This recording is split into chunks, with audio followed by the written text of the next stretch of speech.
गायिका प्रेमशिला यादव समाजवादी लहर चैनल पे एक बार दोबारा अपन गाना लेके आइल बानी। हम ये आप लोग से प्रार्थना करत है कि पहला गाना में जैसे प्यार दुलार मिलल वैसे आप लोग दूसरे गाना में प्यार दुलार दे। ये जौन चुनाव का माहौल चलता ये जनता का चिल्ला रहल बा अपने गाना के माध्यम से बताओ थी मास्टर। चाहे कर सीना जोरी चाहे कर मारा मारी,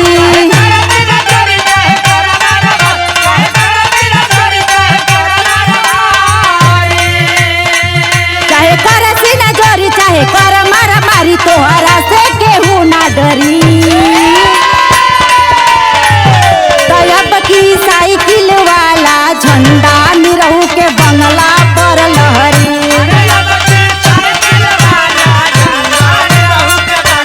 ए निरहू भैया सुन ला,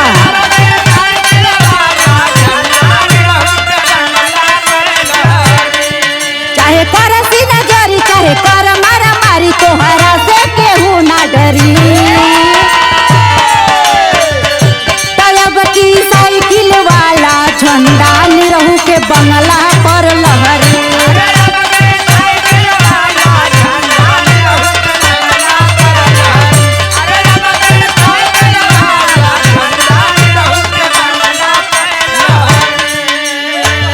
आजमगढ़ में नेताजी नवल एयरपोर्ट हो,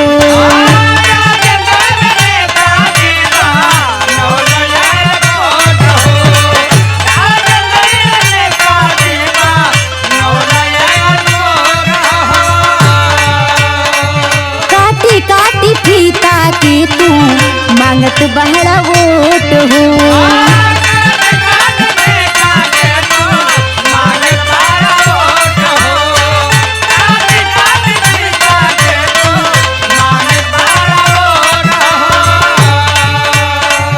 आजमगढ़ में नेताजी नवल एयरपोर्ट हो, काटी काटी फीता के तू मांगत बहरा वोट हो। चाहे बुलडोजर चलाव चाहे जेल तू भी जावा, चाहे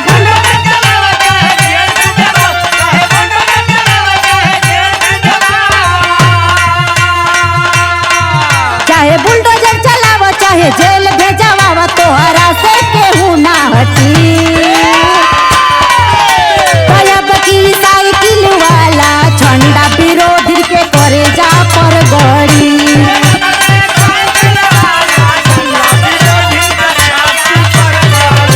तब की साइकिल वाला झंडा विरोधी के सीना पर गड़ी।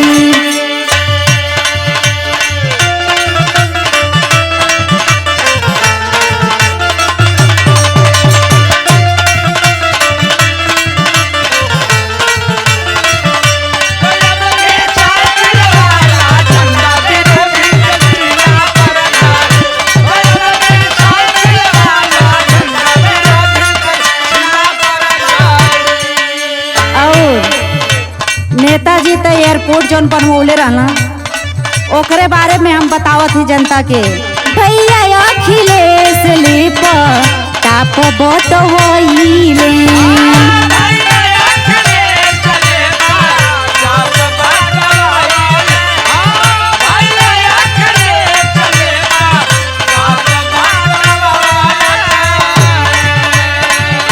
आजमगढ़ में देखा चीनी नील खोलवाइले।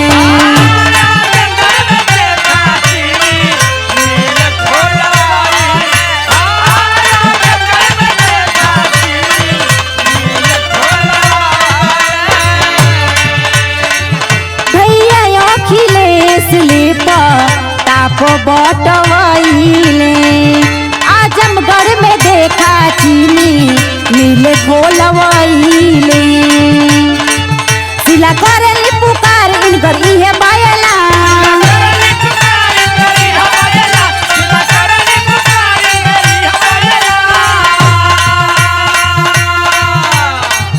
सिला करेली पुकार इनकर इहे बायला। न भैया भाभी सब लोग मिली।